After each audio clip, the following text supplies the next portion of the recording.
Assalamualaikum warahmatullahi wabarakatuh. Yang dihormati Tuan Azizan, KJSPT, pegawai, anggota, semua hadir-hadir yang bertugas sekalian. Alhamdulillah, alhamdulillah kita telah sempurna melaksanakan majlis Yasin, majlis Yasin, tahlil, doa arwah, doa selamat, doa tolak bala. Saya bila tolak bala ni, tuan-tuan hadir-hadirat ni, kalau di kampung saya ni kita terlengkup tangan. Sebab benda ni, doa tolak bala kan. Tapi oleh kerana benda ni ada perbahasannya, maka kita mengambil kira keadaan di sini. Kalau saya asal Negeri Sembilan, memang kami macam tu lah, macam ni lah. Bila Allah marfa'an al-balak tu kita macam ni. Bila doa lain baru angkat macam ni. Tapi di sini amalan tu boleh dikatakan hampir tidak ada. Jadi kita tak nak lah nanti di belakang-belakang ada cerita-cerita, Ustaz Amir doa tolak bala macam ni pula ni, tanya pula orang lain, tanya pula orang sini, tanya pula orang sana. Jadi benda yang jelas jadi bercelaru, jadi kabur. Jadi kita ikutlah amalan yang ada di sinilah. Jadi yang penting isi kandungan doa tu kita mohon pada Allah Ta'ala, mudah-mudahan Allah Ta'ala mengangkatkan kita wabak COVID-19 ni. Allah SWT berfirman dalam Al-Quran, wa ma umiru illa liya'budullaha mukhlishina lahuddin hunafa wa yuqimus shalah wa yutuz zakah wa dzalika dinul qayyimah. Surah Azim. Nabi SAW bersabda, al-ihsan an ta'budallaha ka'annaka tarah wa illam takun tarah fa innahu yaraka, atau kama qala Rasulullah SAW. Daripada kedua ayat Quran dan hadis ini, apa yang kita dapat sebagai pengajaran ialah dalam apa-apa yang kita buat, ya, sama ada ibadah itu berbentuk khusus, semayang ke, puasa ke, sedekah ke, ataupun ibadah umum seperti kita bertugas, bekerja ke, apa-apa pun naklah pertama-tamanya mukhlishina lahuddin, ikhlas kerana Allah Subhanahu wa Ta'ala. Maksudnya kita bekerja tu ya kerana Allah. Bila kita niat nak mula tu bekerja kerana Allah, ya, untuk diri kita, isteri kita, anak-anak kita sebagai nafkah untuk mereka dan berkhidmat untuk pasukan dan masyarakat. Jadi semua yang kita buat nanti akan ada sebagai ibadah pada Allah SWT, akan ada ganjaran dia. Ya, jadi sebab apa? Sebab bila sebut ibadah ni dalam gambaran kita, sembahyang, puasa, sedekah, baca Quran. Kalau ada rezeki haji, buat haji, umrah. Lain tak ada, tak nampak. Sebab itulah ada penceramah, dia kata Islam ni masa nak lahir baru ada, nak mati baru ada, tengah-tengah tak ada. Sebab apa? Sebab kehidupan kita tu tidak kita jadikan sebagai ibadah. Bila ibadah ni kita kerja tu, kalau kita niatkan kerana Allah, jadi ibadah. Kalau kita, apa-apa saja kita buat lah, kerja ke, apa-apa saja di rumah. Kalau kita mesti kita di rumah, buat kerja-kerja di rumah lah, kan, kemas rumah ke, tanam pokok ke apa. Kalau kita niatkan kerana Allah, maka jadilah ia sebagai satu ibadah. Kita berjalan ni, jogging boleh kan, contoh berjalan lah keliling rumah kita, berjalan boleh kan. Kita jalan tu, aku niatkan aku berjalan ni kerana Allah, nak jaga kesihatan, dapat pahala.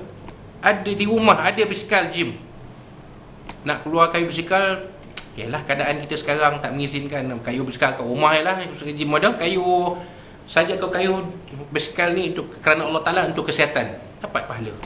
Jadi apa saja yang kita buat, apa saja yang kita lakukan, kalau kita ikhlas kerana Allah, maka jadilah dia sebagai satu ibadah. Dan bila Nabi sebut, Nabi tanya ihsan tu apa? Ihsan tu an ta'budallaha ka'annaka tarah.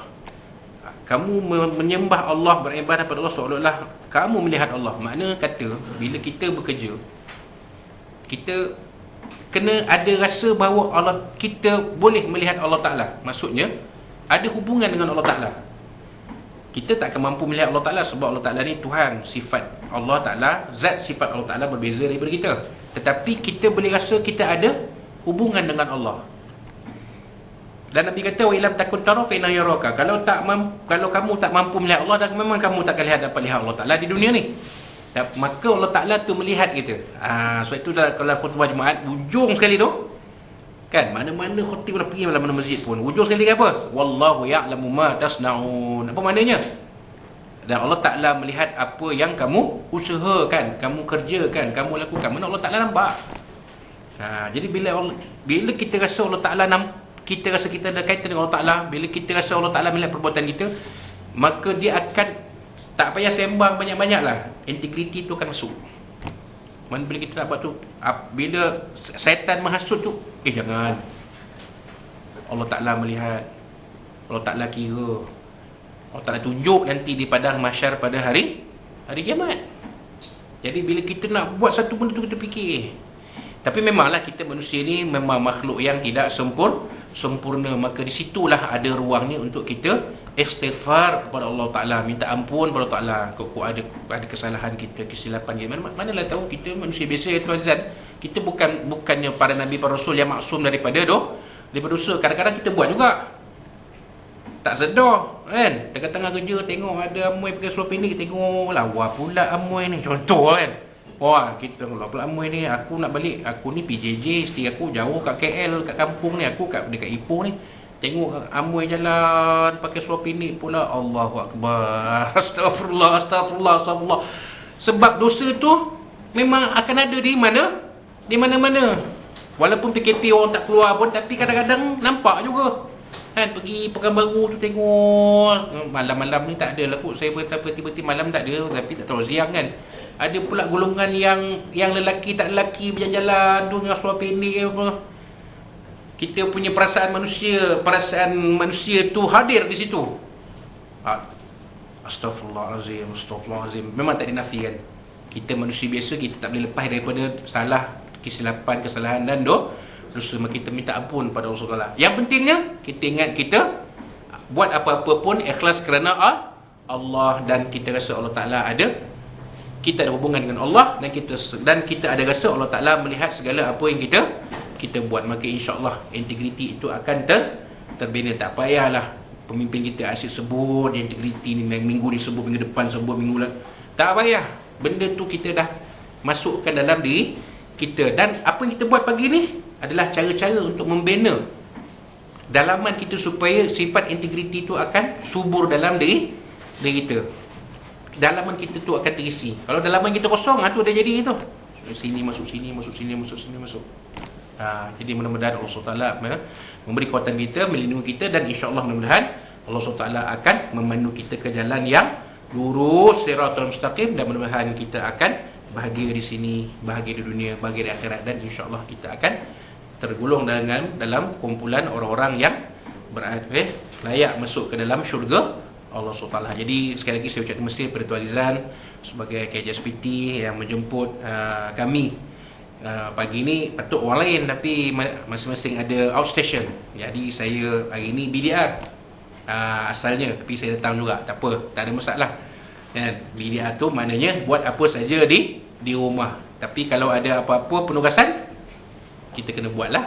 Tak ada masalah, saya okey je. Kan, tak ada tanya ustaz, boleh ke masuk? Tak ada. Pasal kita bekerja kerana Allah, bukan kerana manusia. Jadi kita bekerja kerana Allah. Bila ada apa-apa, inilah ruang dan peluang kita untuk bertemu dengan tuan-tuan dan perempuan yang wanita di luar sana lah. Jadi untuk kita sama-sama kongsi sedikit apa yang ada, insya-Allah. Dan doa makan dah baca tadi, tak payah baca doa makan 2 kali, dah siap dah tadi jadi tulis terus makan, insya-Allah. Jadi itulah saja untuk pagi ini. Wabillahi taufiq. Assalamualaikum warahmatullahi wabarakatuh. Terima kasih.